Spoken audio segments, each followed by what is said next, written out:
Now I'm going to give you some tips on how to control your sugar cravings, but before I do that, I want to explain another topic that is really important for this video, and that is what is called the glycemic index. And the glycemic index is also known as the GI. That basically lists foods according to how fast they enter your bloodstream, the sugar molecules enter your bloodstream. So the standard is 100, and that is for white bread, and the scale goes from 1 to above 100. So white bread is very high. It enters your bloodstream very quickly, spiking your blood glucose levels. Now, there are low glycemic foods that affect your bloodstream very evenly. They're not going to cause a big spike. There are medium glycemic foods, and then there are high glycemic foods, and those high glycemic foods are going to cause that spike and cause that cycle of you getting hungry, having cravings, and that's what you want to avoid. So you can actually control, to a degree, your hunger, your sugar cravings, just by what type of glycemic index foods you are consuming.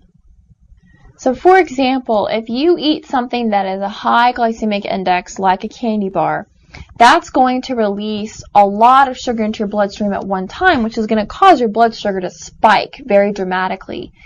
If you eat something like an apple, which has a low glycemic index, the sugar that is found in that apple is actually going to enter your bloodstream at a consistent level and not cause that spike. Now, for example, think about if you had two different foods next to each other, and they're equal in calories, but one was a high glycemic index food and one was a low glycemic index food.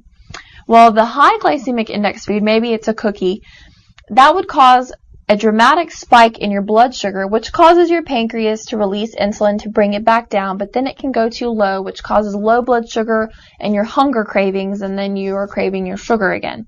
Well, if you are eating the low glycemic index food, it actually will release the sugar that it contains at a steady, slow pace. So you're not going to get that up and down of your blood glucose. It's going to stay pretty normal, and the energy that you get from that low glycemic food will actually last a longer period of time. And that's what you want to know when you want to maintain a normal glucose level, because that's what can keep you from constantly getting hungry and craving sugar. Now, the low glycemic index foods, which are those foods that are on the scale 55 or below, are skim milk, plain yogurt, sweet potato, oat bran bread, all bran, which is a cereal, parboiled rice, pumpernickel bread, al dente or firm pasta, lentils, kidney or baked beans, oranges, plums, and apples. Now, the medium glycemic index foods are the range from 56 to 69, and those foods are bananas, pineapples, raisins, oatmeal, popcorn, split peas, brown rice, couscous, basmati rice, shredded wheat cereal, whole wheat bread, and rye bread. And the high glycemic foods are watermelon, instant mashed potatoes, baked white potatoes, parsnips, rutabaga, instant rice, corn flakes, Rice Krispies, Cheerios, bagels, crackers, jelly beans, French fries, and soft drinks. We've gotten some comments about people saying don't eat your fruit because it has sugar in it, but I want to point out that most of the fruit that you're going to eat is actually on the low or the medium glycemic index range. So it's not going to cause a high spike in your blood sugar like, junk food and desserts and sodas and things like that are going to cause. And in fact, an apple would be a really good choice to regulate your blood sugar. And not only does fruit have low or medium glycemic index, it has tons of vitamins, minerals, antioxidants, and enzymes. So it's a very good choice. Don't think that just because it has sugar in it, it's a bad choice, because it's not. Start replacing high glycemic index foods with low glycemic index foods.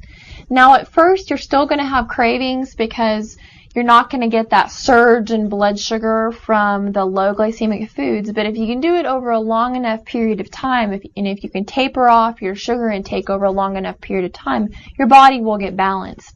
Now I'm going to put a link to a list of glycemic index foods on the video description. So look there and click on there, and that way you can review the foods and know what to start eating and what to start limiting. So keep that in mind. And then also I just really want to point out that if you do start choosing low glycemic foods over the high glycemic index foods, you're actually going to be able to reduce your sugar cravings, reduce your appetite, and lose weight overall. There really is not a replacement for a healthy diet. Now basically what sugar addiction is your body's inability to regulate that homeostatic blood glucose level without the high sugar consumption. So your body gets so used to you getting all this sugar that it needs it in order to stay balanced. Now the good news is that if you can just reduce your sugar consumption long enough, your body will become balanced on its own and it'll learn to function without that high sugar. The bad news is that those sugar cravings are a pain and they can be very intense and very hard to deal with. But I'm going to give you some tips on how to conquer your sugar craving.